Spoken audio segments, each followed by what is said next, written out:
28 વર્ષ સુધી ખાલી પગે રહીને બીજેપી જીત્યા પછી જ ચપ્પલ પહેરીશ, આ સંકલ્પ છે એક પશ્ચિમ બંગાળની મહિલાનો. જી હા મિત્રો, અંગુરબાલા નામની આ મહિલા 72 વર્ષની ઉંમરની છે અને 28 વર્ષ સુધી તેમણે પગમાં ચપ્પલ અને જૂતા નથી પહેર્યા. પણ શા માટે નથી પહેર્યા?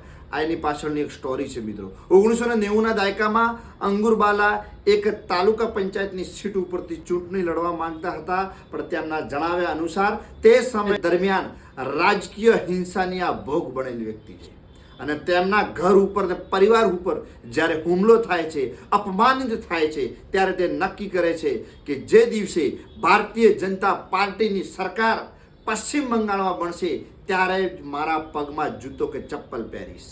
આ કઠોર સંકલ્પ લઈ અને આ અંગુરબાલા નામની વ્યક્તિ જ્યારે ભારતીય જનતા પાર્ટીની 207 સીટો સાથે પશ્ચિમ બંગાળમાં જ્યારે સરકાર બને છે ત્યારે એ મહિલાનું સ્વપ્ન સાકાર થતું જોવા મળી રહ્યું છે.